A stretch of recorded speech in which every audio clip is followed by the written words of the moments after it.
National achievement सर्वे एनएएस 2024। जैसे कि हमें पता है कि एनएएस 2024 की जो तैयारियां हैं पूरे प्रदेश की शालाओं में बहुत ही ज़ोर शोर से प्रारंभ कर दी गई है।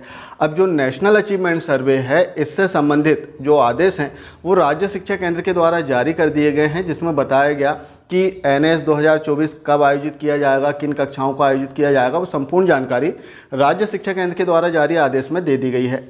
आज हम समझने का प्रयास करेंगे कि जो नेशनल अचीवमेंट सर्वे है, राष्ट्रीय उपलब्धि सर्वेक्षण, आखिर इसका उद्देश्य क्या है, किन कक्षाओं के छात्रों का सर्वेक्षण किया जाएगा, किन विषयों का सर्वेक्षण होगा, छात्रों को कुल कितने प्रश्न पूछे जाएंगे, कितना समय मिलेगा, वो सारी जानकारी आज के वीडियो में हम समझने का प्रयास करेंगे।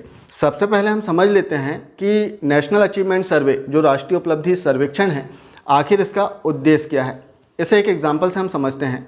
जैसे कोई व्यक्ति अस्वस्थ हो गया, किसी प्रकार की कोई बीमारी है, तो हम डॉक्टर के पास जाते हैं। अब डॉक्टर हमें टेस्ट के लिए बोलते हैं, वो हमें लिख देते हैं कि आपको इन टेस्टों को कराना है। अब हम टेस्ट कराते हैं और टेस्ट की जो रिपोर्ट है इसे लेकर फिर से हम डॉक्टर के पास जाते हैं। अब डॉक्टर इस रिपोर्ट को देखते हुए हमारी बीमारी की पहचान करते हैं और हमारा ट्रीटमेंट करते हैं और हमारी बीमारी को दूर करने का प्रयास करते हैं। ठीक इसी तरह परख एनसीईआरटी के द्वारा छात्रों के सीखने के स्तर की पहचान की जाती है और इसमें देखा जाता है कि छात्रों को कहाँ सीखने में परेशानी आ रही है, ऐसे कौन कौन से लर्निंग आउटकम्स हैं जिन्हें छात्र अच्छे से नहीं सीख पा रहे हैं, और इन्हें सीखने के लिए एक विशेष कार्य योजना, एक विशेष पॉलिसी केंद्र के द्वारा तैयार की जाती है। तो छात्रों की जो समस्याएं हैं इन्हें दूर करने के लिए परख एनसीईआरटी के द्वारा प्रत्येक 3 वर्ष में पूरे देश में नेशनल अचीवमेंट सर्वे किया जाता है और इसका उद्देश्य है छात्रों को जहां समस्या आ रही है, इनके सीखने के जो स्तर है इसकी जांच करना और इनकी समस्याओं को दूर करना। इसके लिए जो पॉलिसी है, जो नीति है, वो तैयार करना है। अब इस वर्ष 2024 में नेशनल अचीवमेंट सर्वे किन कक्षाओं का होगा, किन विषयों का होगा, इसके लिए कुल कितनी समय अवधि होगी, इसे हम समझते हैं। कक्षा 3 और 6 की यदि हम बात करें तो कक्षा 3 में 3 विषयों का सर्वे किया जाएगा, जिसमें हिंदी, गणित और पर्यावरण अध्ययन, और इसके लिए कुल 60 प्रश्न पूछे जाएंगे और प्रत्येक छात्र को इसमें 90 मिनट का समय दिया जाएगा। वहीं कक्षा 6 में 4 विषयों का सर्वे किया जाएगा, हिंदी, गणित, विज्ञान और सामाजिक विज्ञान। इसमें भी 60 प्रश्न पूछे जाएंगे और इसमें भी छात्रों को 90 मिनट का समय दिया जाएगा। वहीं कक्षा 9 की यदि हम बात करें तो 5 विषयों में सर्वे होगा और यहाँ पर छात्रों को 120 मिनट का समय जो टेक्स्ट बुकलेट है इसे सॉल्व करने के लिए दिया जाएगा। इसके लिए जो परीक्षा आयोजित की जाती है, जैसे 2021 में भी आयोजित हुई थी, तो आपको पता होगा कि जो OMR सीट है वो छात्रों को दी जाती है और इसके लिए जो FI है वो नियुक्त किए जाते हैं, फील्ड इन्वेस्टिगेटर वो नियुक्त होते हैं, जिनकी देखरेख में जो सर्वे कार्य है वो संपन्न होता है। अब इसमें निर्देश दिए गए हैं, इस वर्ष भी निर्देश आए हैं। जैसे कक्षा 3 के छात्र जो हैं बहुत छोटे होते हैं और जो OMR सीट है इसमें वो त्रुटि कर सकते हैं, तो कक्षा 3 के छात्रों की जो OMR सीट है वो FI स्वयं भरेंगे, लेकिन सॉल्व छात्र को ही करना है। इसमें जो टेक्स्ट बुकलेट आएगी इसमें छात्र को सही आंसर पर गोला लगाना है और जो OMR सीट है वो FI फिल करेंगे। वहीं कक्षा 6 और 9 में छात्र स्वयं OMR सीट को भरेंगे। इसके लिए यदि हम बात करें तो वर्तमान में जो निर्देश प्राप्त हुए हैं 2 प्रकार की, एक AT जिसमें टेक्स्ट बुकलेट प्राप्त होगी, जिसमें क्वेश्चन रहेंगे, 60 क्वेश्चन रहेंगे जिन्हें छात्रों को सॉल्व करना होगा। इसी तरह PQ भी छात्रों को इसमें भरना होगा। 2 प्रकार के इसमें क्वेश्चन प्राप्त होते हैं, एक टेक्स्ट बुकलेट में और दूसरा PQ में, जो छात्र प्रश्नावली है इसमें, और दोनों के ही आंसर जो है OMR सीट में दर्ज करना होगा। एक ही OMR सीट में दोनों ही पार्ट दिए रहेंगे, AT के लिए और PQ के लिए। तो इस तरह से जो OMR सीट है इसमें ही छात्रों को अपने जो आंसर हैं वो सबमिट करने होंगे। अब जैसे हम बात करते हैं मध्य प्रदेश की, प्रत्येक 3 वर्ष में जो सर्वे होता है, मध्य प्रदेश 2021 के सर्वे के दौरान 5वें स्थान पर था पूरे देश में।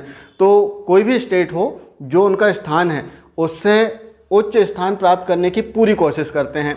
इसी तरह इस वर्ष भी 2024 में जो सर्वे आयोजित होगा इसके लिए बहुत ही ज़ोर शोर से पूरे प्रदेश में तैयारी हो रही है। इसमें प्रत्येक शालाओं के लिए जो कंटेंट हैं वो प्रेषित कर दिए गए हैं। अब तैयारी किस प्रकार से करना है, इसमें सिलेबस क्या रहेगा, सिलेबस की एक बात कर लेते हैं सरसरी तौर पर कि नेशनल अचीवमेंट सर्वे के लिए कोई स्पेशल अलग से सिलेबस नहीं होता है।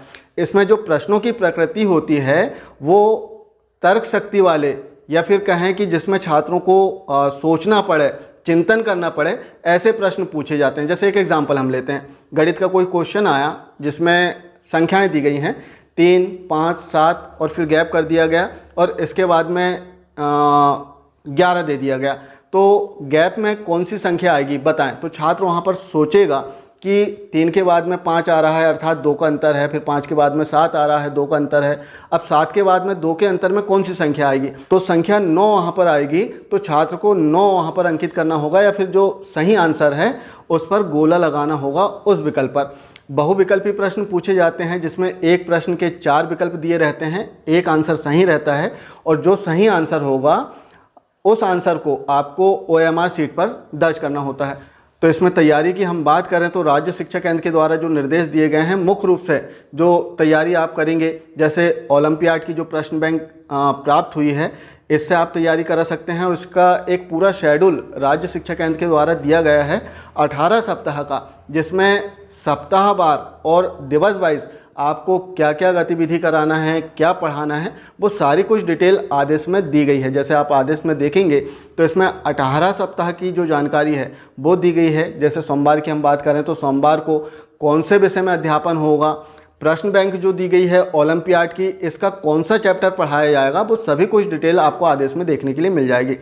इसके अतिरिक्त यदि हम बात करें तो जो शिफ्ट चैट है, इसके माध्यम से भी छात्र अपना अभ्यास कर सकते हैं। विशेष रूप से जो शिफ्ट चैट है इसमें एक सुविधा दी गई है कि वर्तमान में नवंबर तक, जब तक कि NS का सर्वेक्षण ना हो जाए, इसमें कक्षा 3, 6 और 9 के छात्रों के लिए विशेष इसमें क्वेश्चन आ रहे हैं, तो छात्र इसका अभ्यास कराएं। एक रिक्वेस्ट करना चाहेंगे सभी शालाओं से, सभी संस्था प्रमुखों से, सभी शिक्षकों से कि जो शाला सिद्धि का शिफ्ट चैट है इसमें आप अपने छात्रों का अभ्यास ज़रूर कराएं, क्योंकि आप जो अभ्यास कराते हैं, आपने कितने छात्रों का अभ्यास कराया है, छात्र ने कितने आंसर सही दिए हैं, वो सभी कुछ डिटेल इसमें ऐप के माध्यम से भी आ जाती है। और इसकी जो ऑनलाइन रिपोर्ट है वो भी आप देख सकते हैं। तो इसमें आप प्रयास करें कि आपकी शाला के 100% छात्र जो हैं वो इसमें सम्मिलित हो जाएं और अभ्यास करें, क्योंकि यदि वो अभ्यास करेंगे तो इसमें काफ़ी अच्छे प्रश्न दिए रहते हैं। इससे छात्र की बहुत अच्छी तैयारी हो जाएगी। और आगामी समय में यदि हम देखें तो ओलंपियाड एग्ज़ाम भी है, राष्ट्रीय मीन्स का मेरिट परीक्षा भी आयोजित होना है, तो छात्रों की इस प्रकार से हम तैयारी कराएंगे तो इन परीक्षाओं की भी तैयारी हो जाएगी। आइए एक बार स्क्रीन पर हम देख लेते हैं सरसरी तौर पर कि इसमें कुल कितने प्रश्न पूछे जाएंगे, विषय क्या है, इसका सिलेबस क्या है, वो सभी कुछ एक बार हम स्क्रीन पर देख लेते हैं। नेशनल अचीवमेंट सर्वे, अब इसके आयोजन की यदि हम बात करें तो नवंबर माह के द्वितीय सप्ताह में इसका आयोजन हो सकता है और इस संबंध में निर्देश दिए गए हैं राज्य शिक्षा केंद्र के द्वारा, जिसमें बताया गया है कि नवंबर माह के द्वितीय सप्ताह में इसका आयोजन हो सकता है और इसमें कक्षा 3, 6 व 9 के छात्रों को सम्मिलित किया जाएगा, इनका सर्वे किया जाएगा। और इसमें विषय की यदि हम बात करें तो जैसे कक्षा 3 में 3 विषयों में सर्वे होगा, जिसमें हिंदी, गणित और पर्यावरण अध्ययन, और कक्षा 3 में कुल 60 प्रश्न पूछे जाएंगे और इसके लिए छात्रों को 90 मिनट का समय दिया जाएगा, अर्थात 1.5 घंटे का समय कक्षा 3 के छात्रों को मिलेगा। वहीं कक्षा 6 के लिए यदि हम बात करें तो हिंदी, गणित, विज्ञान और सामाजिक विज्ञान, इस प्रकार से कुल 4 विषयों में इनका सर्वे होगा और इसमें भी कुल 60 प्रश्न पूछे जाएंगे, जिसके लिए समय अवधि 90 मिनट की रहेगी। और कक्षा 9 में कुल 5 विषयों में सर्वे किया जाएगा, जिसमें हिंदी, गणित, विज्ञान, सामाजिक विज्ञान और अंग्रेजी, और इसमें कुल 90 प्रश्न पूछे जाएंगे, जिसके लिए 120 मिनट का जो समय है वो छात्रों को दिया जाएगा।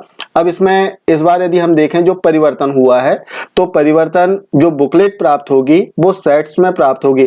जैसे कक्षा 3 और 6 के लिए 8 सेट मिलेंगे, वहीं कक्षा 9 के लिए 11 सेट मिलेंगे और इसके लिए कोडिंग भी दी गई है। जैसे कक्षा 3 की हम बात करें तो कक्षा 3 में 301 से लेकर 308 तक जो बुकलेट का कोड है वो प्राप्त होगा सेट्स में। इसी प्रकार कक्षा 6 के लिए 601 से 608 और कक्षा 9 के लिए 11 सेट, इसमें जो कोडिंग रहेगी 1 से 11 तक रहेगी कक्षा 9 में। अब जो प्रश्न पत्र आएगा, इसका आंसर छात्रों को OMR शीट में देना है, स्वयं देना है। इसमें विशेष बात है कि केवल कक्षा 3 के जो छात्र रहेंगे वो बुकलेट में अपना आंसर देंगे, जिसमें जो भी छात्रों को लगता है उस आंसर को एक गोले में उन्हें लिखना है और उस गोले को देखते हुए जो एफआई नियुक्त किए गए हैं फील्ड इन्वेस्टिगेटर, उन्हें ओएमआर शीट भरना होगा केवल कक्षा 3 के छात्रों के लिए। बाकी कक्षा 6 और 9 के जो छात्र हैं वो स्वयं अपनी ओएमआर शीट फिल करेंगे और अपना आंसर जो है वो सबमिट करेंगे। अब हम बात करते हैं शालाओं के चयन की। तो शालाओं का जो चयन है वो रैंडमली किया जाता है। वर्तमान में अभी शालाओं का जो चयन है वो नहीं हुआ है, इसलिए सभी शालाओं में, प्रदेश की सभी शालाओं में जो सर्वे कार्य है, जो सर्वे होना है, इसके लिए तैयारी कराई जा रही है। क्योंकि यदि हम बात करें तो जो 2021 में सर्वे हुआ था, इसमें मध्य प्रदेश पूरे देश में 5वें स्थान पर था। अब कोई भी प्रदेश हो वो अपना स्थान उच्च करने की अपेक्षा रखता है, आशा रखता है, तो इस कारण से और अतिरिक्त तैयारी शालाओं में कराई जा रही है और प्रयास रहेगा कि इस बार मध्य प्रदेश पहले स्थान पर आ जाए। अब हम बात करते हैं कि इसमें कौन कौन सी शालाएं सम्मिलित होंगी। तो लास्ट जो सर्वे हुआ था उसमें भी हमने देखा और इस बार भी सर्वे में प्रदेश की सभी शासकीय, अशासकीय और जो मान्यता प्राप्त शालाएं हैं, मदरसा हैं, उन सभी को सम्मिलित किया गया है। अब महत्वपूर्ण बात है कि सर्वे के लिए तैयारी कैसे कराना है शालाओं को। सर्वे की तैयारी के लिए जो ओलंपियाड की प्रश्न बैंक है, इससे आप तैयारी करा सकते हैं।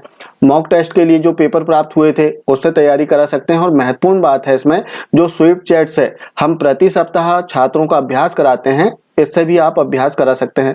महत्वपूर्ण इसमें आप देखेंगे कि ओलंपियाड प्रश्न बैंक के लिए विशेष रूप से फोकस किया जा रहा है और इसके लिए एक पूरा शेड्यूल दिया गया है।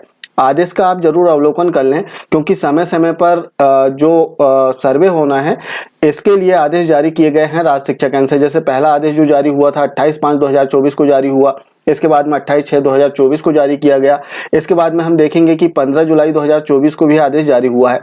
अब जैसे हम देखते हैं जो 28/6/2024 को आदेश जारी हुआ था, प्रदेश के समस्त कलेक्टर के नाम से जारी हुआ था। इसमें आप देखेंगे तो एक पूरा शेड्यूल दिया गया है। जैसे आप देख सकते हैं कि लास्ट में इसमें एक शेड्यूल दिया गया है कक्षा 3 और 6 के लिए, जिसमें सप्ताहवार और डे वाइज इसमें आपको गतिविधि कराना है।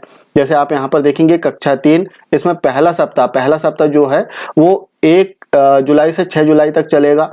इसमें प्रथम कालखंड में आपको क्या पढ़ाना है, द्वितीय कालखंड में क्या पढ़ाना है, वो सभी कुछ डिटेल इसमें दी गई है। जैसे प्रथम एवं द्वितीय कालखंड में सोमवार एवं मंगलवार के दिन हिंदी विषय पढ़ाना है, बुधवार एवं गुरुवार के दिन गणित विषय पढ़ाना है, शुक्रवार एवं शनिवार के दिन पर्यावरण अध्ययन। इस प्रकार से कक्षा 3 के लिए इसमें शेड्यूल दिया गया है।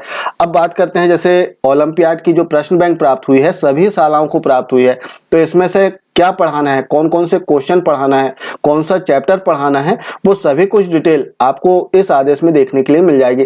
तो आप इससे बहुत अच्छे से तैयारी करा सकते हैं। साथ ही जो स्वीप चैट की हम बात कर रहे थे, जिसमें छात्रों का अभ्यास आता है, आपको सभी को टैब भी मिले हुए हैं, तो उस टैब से आप सभी छात्रों का अभ्यास कराएं। तो इससे छात्रों के ओलंपियाड एग्जाम की भी तैयारी हो जाएगी। इसके अतिरिक्त जो राष्ट्रीय मींस का मेरिट परीक्षा है उसकी भी तैयारी हो जाएगी और वर्तमान में जो सर्वे होना है इसकी भी तैयारी बहुत अच्छे से छात्रों की हो जाएगी। तो इस प्रकार से इसमें पूरा शेड्यूल दिया गया है। तो आप जो आदेश है इनका अवलोकन जरूर करें और आदेशों के आधार पर आपको अपनी शाला के छात्रों की तैयारी कराना है और आपको अपने जिले को पूरे प्रदेश में टॉप में लेकर आना है, क्योंकि जिला बहुत अच्छा कार्य करेगा तो प्रदेश की जो ग्रेडिंग है वो उच्च होगी। और लास्ट जो सर्वे हुआ था उसमें यदि हमारा 5वां स्थान था, तो हम प्रयास करेंगे कि इस बार हम टॉप में आ जाएं, नंबर 1 में हमारी पोजीशन रहे। तो आशा है राष्ट्रीय उपलब्धि सर्वेक्षण के संबंध में जो जानकारी दी गई है वो आप समझ पाए होंगे, आपको अच्छी लगी होगी। यदि वीडियो पसंद आ रहे हैं तो कृपया कर वीडियोस को लाइक ज़रूर कर दिया करें और यदि चैनल को सब्सक्राइब नहीं किया है तो चैनल को सब्सक्राइब जरूर कर लें। आप सभी के ढेर सारे स्नेह और सहयोग के लिए बहुत बहुत धन्यवाद। मिलते हैं अगले वीडियो में, तब तक के लिए नमस्कार, जय हिंद।